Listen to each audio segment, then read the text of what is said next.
Bismillahirrahmanirrahim. Assalamualaikum warahmatullahi wabarakatuh. Saya Liza Uswatun Nabawiyah, mahasiswa STAI Ibnu Sina Batam, Prodi Pendidikan Islam Anak Usia Dini, semester 4. Di video kali ini saya akan menjelaskan beberapa materi yang berkaitan dengan evaluasi pembelajaran anak usia dini untuk memenuhi UAS pada mata kuliah evaluasi pembelajaran anak usia dini dengan dosen pengampu Ibu Kori Ismawati SSMPDI. Yang pertama yang akan saya bahas adalah hakikat evaluasi, asesmen, pengukuran, dan tes. Pengertian asesmen menurut beberapa para ahli, yaitu dari Minder DKK. Asesmen merupakan proses pengumpulan informasi untuk membuat keputusan tentang anak. Berikutnya adalah Wordnam yang mengatakan bahwasannya asesmen yaitu proses pengumpulan informasi untuk memahami apa yang diketahui anak dan mengetahui apa yang bisa dilakukan anak sehari-hari melalui pengetahuan, sikap, dan perilaku anak. Hasil asesmen disajikan dalam bentuk narasi, dalam artian bahwa asesmen merupakan proses pengumpulan data anak yang digunakan untuk mendeskripsikan apa yang diketahui anak dan bisa dilakukan serta yang biasa dilakukan anak. Contohnya, anak dapat menjawab pertanyaan guru tentang apa saja hewan peliharaan dan hewan buas. Berikutnya adalah evaluasi. Pengertian evaluasi menurut beberapa para ahli, yang pertama ada Sujana yang mengatakan bahwa evaluasi ialah proses memberikan atau menentukan nilai kepada objek tertentu. Evaluasi digunakan untuk pengambilan keputusan. Yang kedua ada dari Yusuf mengatakan bahwa evaluasi adalah sebagai kegiatan pemberian arti, nilai, dan makna yang dinilai. Nilai yang diberikan bisa dalam angka, misalnya angka 8 dan 80, atau bisa berupa huruf. Guru yang menggunakan angka 8, maka standar atau ukurannya adalah 10. Bagi guru yang menggunakan angka 80, maka standar ukurannya adalah 100. Dengan skala tersebut, angka 8 dan 80 dapat dinyatakan nilai bermakna baik. Apabila guru menggunakan huruf sebagai nilai, bisa digunakan B sebagai baik, C sebagai cukup. Bila merujuk pada panduan penilaian yang dikeluarkan oleh Kemendikbud, nilai dalam huruf diberikan ada 4, yaitu BSB, BSH, MB, dan BB. Nilai yang diberikan memiliki 2 fungsi, yaitu untuk menggambarkan kualitas anak, dan yang kedua adalah untuk digunakan sebagai bahan menentukan kualitas. Nilai yang diberikan oleh Kemendikbud yaitu berupa huruf yang terdiri dari BSB, BSH, MB, dan BB. Menurut maknanya adalah BSB yaitu berkembang sangat baik. Kalau yang BSH yaitu berkembang sesuai harapan. Untuk yang MB yaitu mulai berkembang dan BB belum berkembang.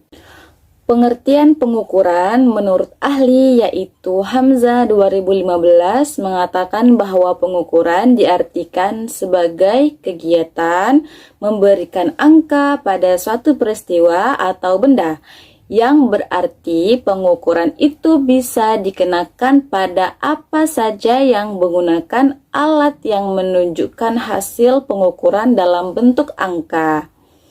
Pengukuran pada lembaga pendidikan anak usia dini salah satunya misalnya jika guru ingin mengetahui pertumbuhan anak, guru akan mengukur berat badan dan tinggi badan anak dengan menggunakan timbangan untuk mengukur berat badan anak dan meteran untuk mengukur tinggi anak. Dengan cara inilah guru akan mengetahui berat badan dan tinggi badan anak. Pada lembaga pendidikan juga ada objek ukur yang sifatnya abstrak, misalnya sikap anak dan kebiasaan anak usia dini. Saat mengevaluasi program pembelajaran, guru perlu mengamati cara anak merespon proses dan sumber belajarnya, yaitu misalnya dengan mempertanyakan diri sendiri. Yang pertama yaitu mengapa anak didik saya bersikap seperti itu. Yang kedua adalah mengapa terjadi pembelajaran yang tidak diharapkan. Yang ketiga, bagaimana sebenarnya strategi pembelajaran yang tepat untuk anak. Yang keempat, efektifkah saya memanfaatkan media ini untuk belajar mengenal warna. Selanjutnya, perlu difikirkan apa yang harus ditindaklanjuti dari pertanyaan-pertanyaan tersebut, misalnya dengan merubah perencanaan atau pelaksanaan teknik ke arah yang lebih baik. Pemetaan kompetensi perkembangan anak usia dini, sasaran penilaiannya yaitu sasaran atau objek penilaian adalah sesuatu yang menjadi pusat pengamatan karena penilai menginginkan informasi sesuatu.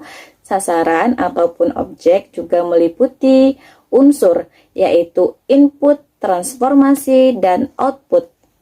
Di dalam perkembangan anak usia dini terdapat nilaian 6 aspek, yaitu yang pertama adalah nilai agama dan moral, yang kedua adalah fisik motorik, yang ketiga kognitif, yang keempat bahasa, yang kelima sosial emosional, yang keenam adalah seni. Untuk aspek nilai agama dan moral, indikatornya yaitu salah satunya adalah anak dapat membacakan doa terlebih dahulu sebelum melakukan kegiatan, misalnya kegiatan sebelum belajar atau kegiatan sebelum makan.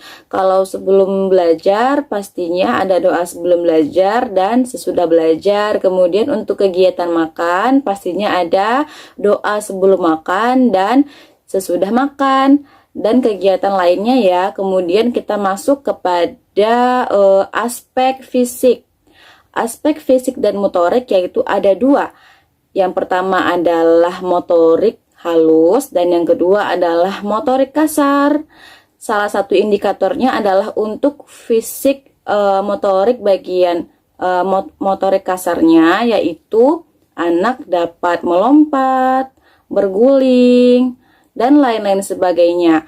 Kemudian masuk ke motorik halusnya, di mana anak usia dini itu dapat menggunting pola dengan menggunakan gunting yang baik dan benar. Kemudian kita masuk ke aspek bahasa, di mana anak sudah dapat menyebutkan namanya sendiri ataupun identitas dirinya. Kemudian kita lanjut kepada aspek kognitif. Kognitif itu ada dua juga. Yang pertama ada sains dan yang kedua adalah matematika. Di mana kognitif untuk sains yaitu anak dapat membedakan benda, di mana ada benda yang lebih berat dan lebih ringan. Kemudian ada benda yang lebih panjang dan lebih pendek. Kemudian kita masuk kepada kognitif yang di bagian matematika, di mana anak sudah dapat mengenal pengurangan dan penjumlahan dari suatu benda. Kemudian kita masuk kepada aspek sosial emosional. Salah satu indikatornya adalah anak dapat bergaul dengan teman-temannya. Kemudian yang terakhir kita masuk kepada aspek seni, di mana indikatornya salah satunya adalah anak dapat mewarnai gambar dengan rapi, bisa menggunakan cat air, bisa menggunakan krayon, pensil warna, dan lain sebagainya. Baiklah, selanjutnya yang akan saya bahas mengenai prosedur pelaporan perkembangan anak usia dini. Setelah kita mengetahui aspek apa saja yang akan dinilai oleh guru kepada peserta didik, maka kita akan membahas bagaimana prosedur pelaporan perkembangan anak. Yang pertama adalah hakikat pelaporan perkembangan anak usia dini. pelaporan disampaikan oleh guru kepada orang tua dalam bentuk deskripsi tentang perkembangan anak yang meliputi 6 aspek, yaitu aspek nilai agama dan moral, fisik motorik, bahasa, kognitif, sosial, dan seni. Contohnya adalah aspek kognitif adalah alhamdulillah, Ananda Fulan sudah dapat mengenal angka 1 dengan benar.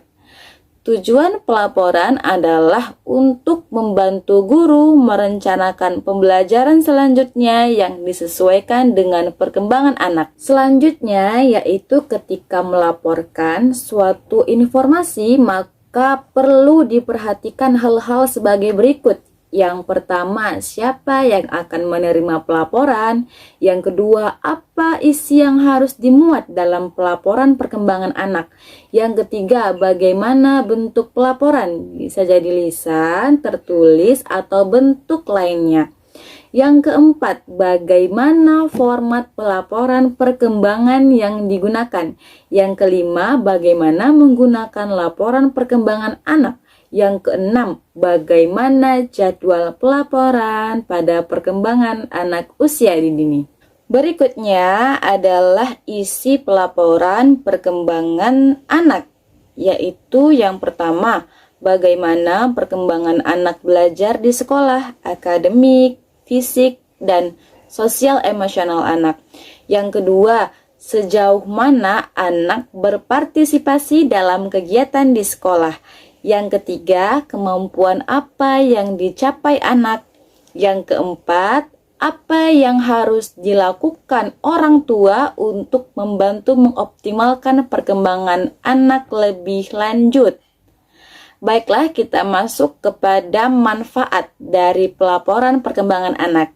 Yang pertama, diagnosis kemajuan perkembangan anak. Yang kedua, prediksi masa depan anak. Yang ketiga, umpan balik kegiatan pembelajaran dari kurikulum sekolah. Berikutnya yaitu bentuk pelaporan. Bentuk pelaporan perkembangan anak itu ada 2, yaitu yang pertama lisan dan yang kedua adalah tertulis. Laporan lisan disampaikan berkala dengan cara konsultasi kepada antara orang tua dan guru. Yang kedua, laporan tertulis, yaitu laporan hasil penilaian yang disampaikan bersumber dari data anak yang dikumpulkan melalui portofolio. Itulah pembahasan yang saya sampaikan. Yang pertama mengenai hakikat evaluasi asesmen, pengukuran dan tes. Yang kedua adalah bagaimana pemetaan kompetensi dari perkembangan anak. Yang ketiga, yang terakhir adalah yang saya bahas, yaitu prosedur pelaporan perkembangan anak usia dini. Sekian dari saya mengenai penjelasan dari materi evaluasi pembelajaran anak usia dini tersebut. Saya akhiri. Wabillahi taufik wal hidayah. Wassalamualaikum warahmatullahi wabarakatuh.